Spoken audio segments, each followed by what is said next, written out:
Hey, it's Ellen, and today I'm going to make some pear conserve, which got me thinking I should do this little video about the basic components of every jam so that other people can have the skills to play around with making their own home preserves like I do.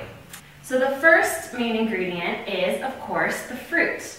I'm going to make a pear conserve, but you can make jam, marmalade, jellies, conserves out of any fruit you see, and even some what we consider vegetables. The fruit needs to be at its peak ripeness. This is important for flavor, of course, but it's also important because the peak ripeness is what gives the fruit its highest pectin content. And we'll talk about pectin in a little while. Fruit, thankfully, is very high in acid, which makes making jam at home relatively safe. Something like a pickle where you have to add the acid by adding vinegar, that you have to be a little more careful with. Because the thing we're worried about when we're making a product now, but holding it to eat maybe in 2 or 3 months, is certain things like botulism, which are pretty bad. They can kill people. So we want to be safe, and those kind of things live in a very basic environment. Thankfully, as I said, fruit is high in acid, so it's not so much of a problem that you're going to get botulism in your product.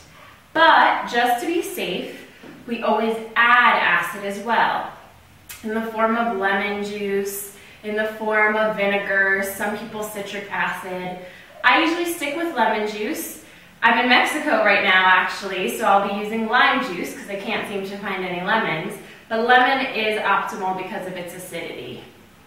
You can, of course, use those other options. You just want to be safe. And the USDA actually has a great guide on home preserving that'll help you see what range of pH you're looking for and how to tell if what you're adding is going to help you reach that level.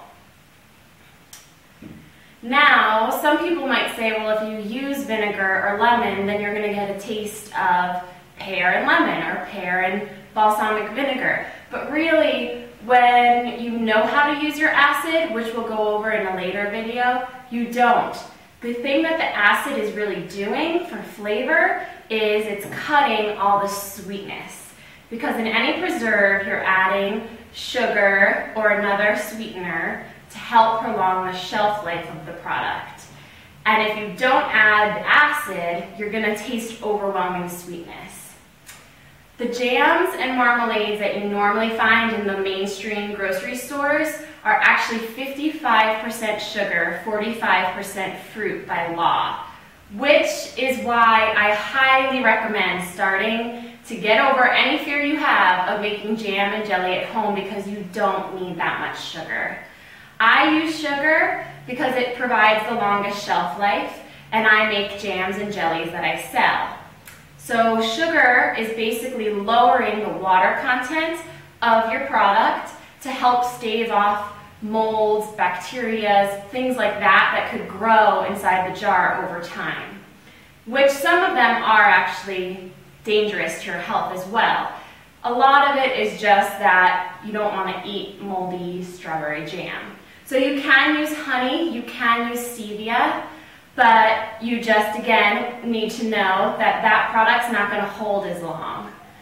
55% not needed. You don't need a product that's going to live for 10 months in your fridge.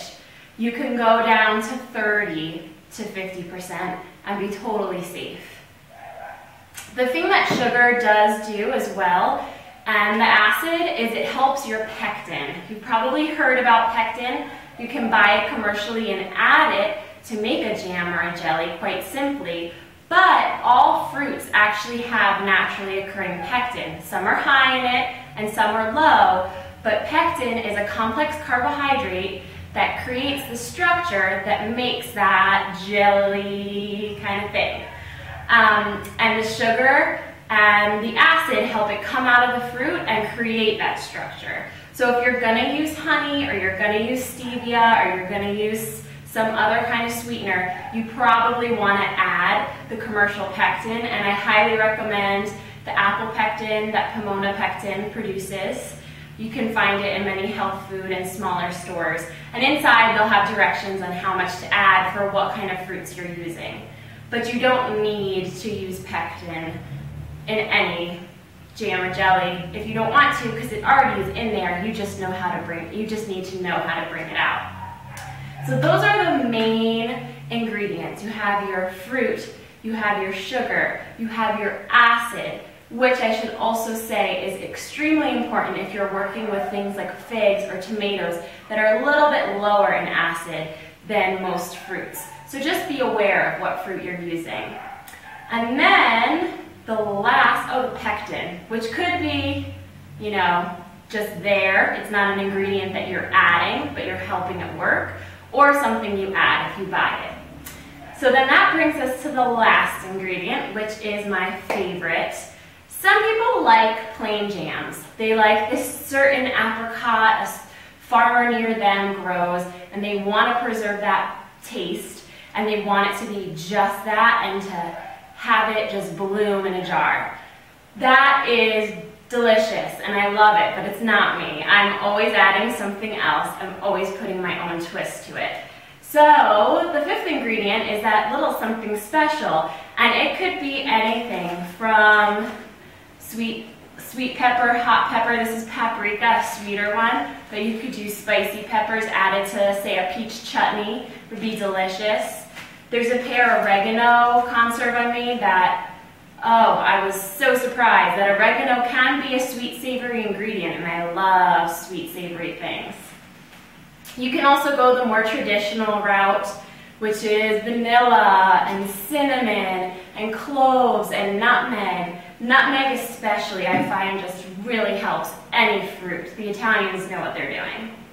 And for me, this time around, I'm going to use a little Jamaica. You might have seen this as a drink in a Mexican restaurant. I'm going to add some in a tea ball to infuse into the pear conserve, and then it'll be pear and Jamaica. Little something new. You can also add alcohol. Everyone loves a little gin in their lemon marmalade or a little tequila. And you can, if you're making chutneys, also add things like almonds or almond extract to an apple butter. You can just go crazy, and that's what's fun about it. And if it's not the best thing and you're just making it at home, you can recook it, you can put it in a dish that hides some of its flavor but still is delicious. So those are the main ingredients. You got your fruit, you got your sugar and your acid, which are helping you create a safe and a long-lasting product, and also helping you create the structure of pectin. And then you have that little something extra that makes it a product you really want to share with your friends and family.